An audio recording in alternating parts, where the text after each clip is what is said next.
things were fucked from the beginning. A woman named Carol dials 911 and claims that somebody's inside her house. We go investigate, searching the place inch by inch, but find nothing. Usually this could be easily explained away. The mind of an older person living alone eventually starts deteriorating. The onset of dementia and other mental issues starts to take a toll on their lives. Quite sad, really. However, this woman is only 24. In other words, the probability of this all being inside her head is extremely unlikely. She also seemed to be terribly distraught by this whole situation. Why would she be acting? We leave her place and tell her to contact us if she sees anything again. I mean, we couldn't really do anything at that point. We were somewhat surprised when we got another call from her the very next day. We drove down there and searched the house again. We find nothing. Again. The problem is, the house seems different this time. Almost as if there were some subtle detail that made it a separate place from the one we were in yesterday. My partner, Beck, says he noticed it as well, but doesn't quite understand what's wrong. We decide not to say anything about this as we tell Carol that we came up with nothing. However, she tells us to stay. "I recorded him," she says. She takes out her phone and tells us to watch the video as she pulls it up. It was footage of her in her house. She's running around, breathing frantically. And then we see him.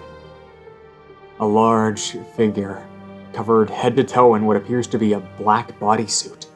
He lumbers towards the camera as Carol screams and ducks into a room, locking it from the inside.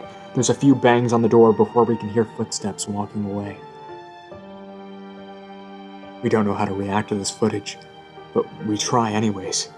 We come to the conclusion that the man must have left once Carol got behind the door. However, the front door was locked when we came, and Carol told us that she hadn't left the room. Did he also have the keys to her house? That would explain a lot, but it also made the situation a lot worse. We decide to keep an eye on the house for the night. We're discreet, parking a block down the road in an unmarked car. We're fully awake, ready to go as soon as we see some sketchy shit. At around 2 a.m., we see somebody walking across the road towards her house. However, it isn't the man. It's Carol herself.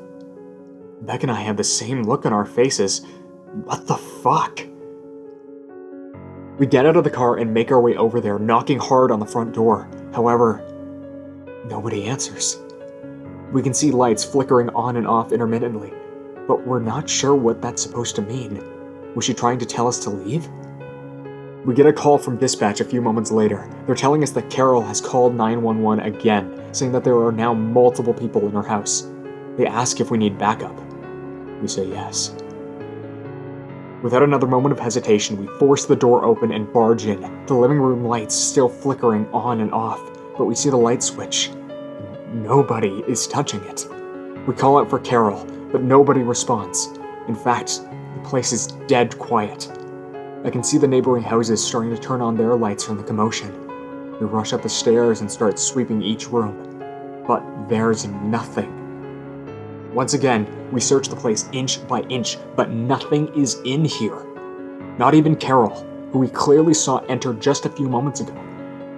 As I pace around in petrified confusion, Beck speaks up. "There's rooms here that shouldn't be." "What the hell are you talking about?" I ask in response. "I've been counting," he says. "There were 9 total the last time we came. There are 10 now. You didn't notice it?" I forced myself to think hard. Subconsciously, I knew that there was something off, but we couldn't pinpoint exactly what. However, I eventually realized.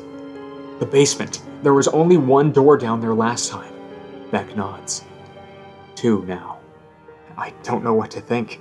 I look at my surroundings and try to make an assessment, but there's really none that can be made. We hear a knock on the door, about 10 seconds later. It sounds agitated. We look out the living room windows, but aren't met with the red and blue police lights. We're hesitant to answer. Decide to take a few steps forward, but Beck pulls me back. He looks at me and shakes his head, whispering, "We left the door open, remember?" He was right. The radio starts crackling, another call from dispatch. They're telling us that we need to leave the house immediately. That Carol called again, saying we were going to die, in a deathly, monotone voice. The knocking has stopped, and we can hear footsteps in the basement. Something is in here with us. We decided that this was enough. We needed to get the fuck out of here. As we start descending the steps, we hear a voice coming from the kitchen. Carol comes out, blocking our path to the door. She looks detached, with blank, beady eyes staring right at us. "Did you find him?" she asks, without any semblance of emotion in her voice. "I think he might be in the basement. Why don't you go check?" Beck and I are frozen in shock. She just keeps looking at us, gesturing towards the basement door every now and then. The footsteps down there sound like they're running in circles now. We ignore her request, abruptly pushing past her and bolting out the front door. The backup still isn't here, so we decide to just get into our car. However, we see somebody down the street peering through our driver's side window. He's large, dressed in what appears to be a black full-body suit. He looks away from the window and directly at us. It's hard to tell from this far, but the suit doesn't seem to have any eye holes. Beck speaks up.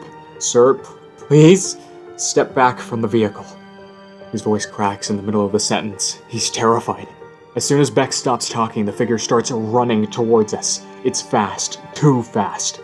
In the time it takes for us to pull up our guns, we've realized that it's actually moved past us, into the house.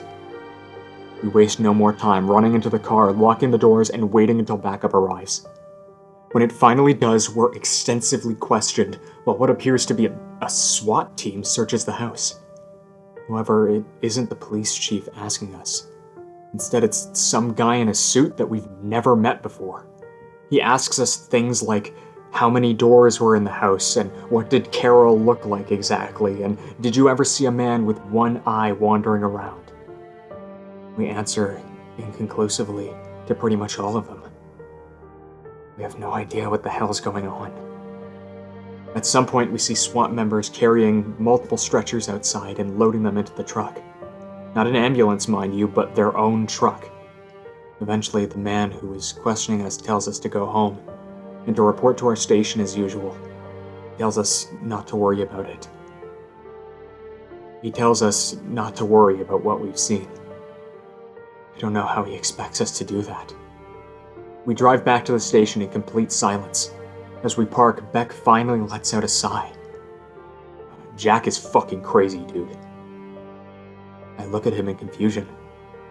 "What are you talking about? Who the hell is Jack?" He reciprocates an equally confused stare at me. "What the hell are you talking about? The dude who owns the house." "What? It was a lady named Carol. How'd you forget already?" We hold each other's chaotic gaze for what feels like a minute, but we say nothing further. We both silently exit the vehicle and start heading our separate ways home. We both know that something's terribly wrong with the other. I try not to think about it too much as my head hits the pillow. I manage to drift off to sleep about 3 hours later, only to be woken up immediately by the telephone. Barely coherent, I answer it. "We need you. A woman dialed 911, says that somebody's in her house."